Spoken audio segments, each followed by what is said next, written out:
Hey guys, my name's Josh Loebner. I'm instructor at King University, and I'm really excited to hit the ground running with Comm 2600, Intro to Mass Comm. So just real quick, a little bit of background about me. You may have seen my bio or even Googled me. My background, I'm Director of Strategy at an advertising agency in Knoxville, Tennessee, the name of which, Design Sensory. So if you haven't Googled me, go ahead and Google me. And you can learn a little bit about my background. I've been teaching at King University for about 4 years now. And also, along with King University, again, my day job is in advertising. I've been in the business for about 20 years.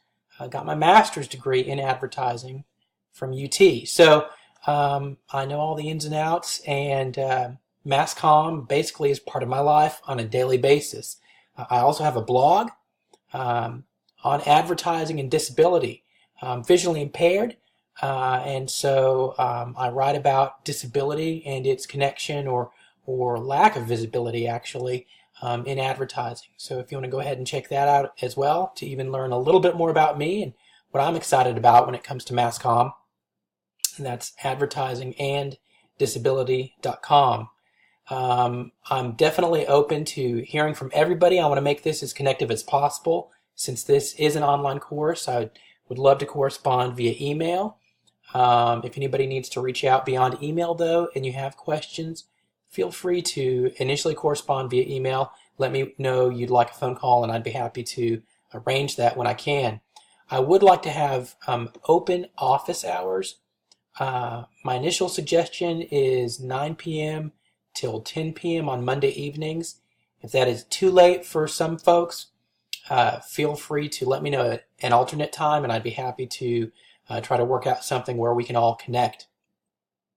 So Intro to Mass Comm is a great course. The book, hopefully everybody has their textbook. It is, if I can get it in the camera here, Media and Culture. This is the 9th edition, so hopefully everyone has the most updated edition to follow with regards to, for example, if I reference some pages within this textbook, you'll be able to follow along if you do have the correct edition. So just to move along here, I'm going to Learning Modules, and the first portion of the learning module that I'm clicking into that hopefully everybody has looked at so far is the syllabus. If you've not looked at the syllabus, go ahead and click on there. After this video, dive in and explore some of the objectives of the course and some other specifics from, for example, grading or other mandatories that are necessary for hopefully everybody to do great. I'm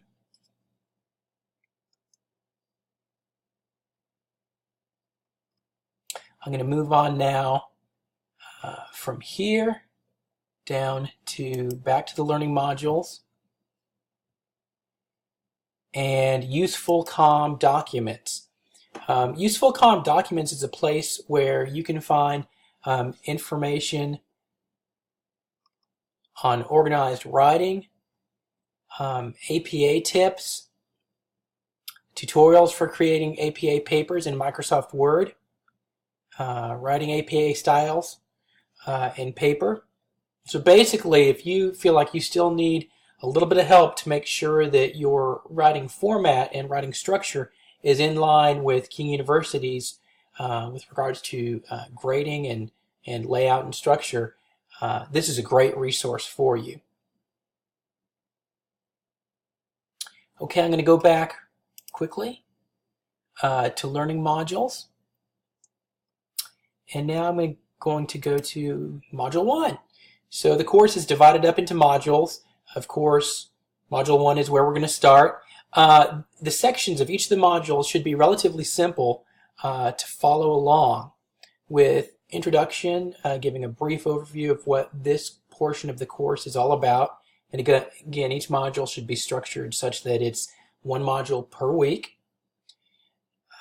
as well as outcomes. So the outcomes lists key bullets of information that hopefully you can gain from this section of the course. Most importantly, though, this student responsibilities, and the student responsibilities is laid out as detailed and concisely and simply as possible. Oftentimes as we go through these courses, there may be some confusion among certain students or maybe even the whole class, and what I would suggest is before you ask a question, go back into the module and look at the student responsibilities to make sure you're in line with what you need to do for this module. Just a couple of things for the module. You've got some required reading this week that needs to be taken care of, chapters 1 and chapters 2. There's additional resources here if you want to learn a little bit more than maybe what was in the textbook, which is great. And attendance and participation. So while there's no in-person attendance, hopefully you can turn projects, quizzes, and written materials in a timely fashion, participate in discussions. If you can do everything within the dates requested of you, then you will be counted positively for attendance. We have 2 discussions within this module, a short APA paper, and then a long-term paper. And the long-term paper is not due at the end of this module, but it's due within Module 5. The important point to consider is at least look at the rubric for this long-term paper to recognize that everything that you learn throughout the course will be incorporated within that long-term paper. So just one last thing to wrap up, and as well you have a quiz that needs to be taken within Module 1. One last thing to consider, though, before I sign off is that mass communication is something that we all interact with on a daily basis. Everyone, I'm sure, has a smartphone, has a laptop or a desktop, and of course, television.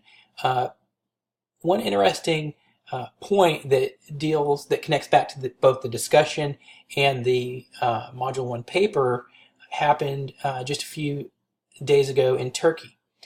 There was an attempted coup in the country of Turkey, and a lot of people who wrote about it said that the military who was trying to attempt the coup was thinking of mass communications like it was 1980. So the way the coup started, or one of the parts that initiated the coup, was the military leaders who wanted to take over went on to CNN Turkey. They took over the anchor desk and they read a written statement about how they needed to take over the country. Well, if this was 1980 and nobody had smartphones, nobody had PCs, then maybe they could have succeeded.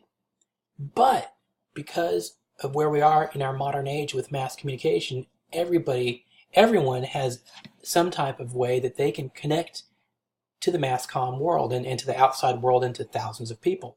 So some of the CNN reporters used FaceTime to interview the president of Turkey who the coup was trying to take over. The reporters used FaceTime to interview the president where he could speak against the military coup.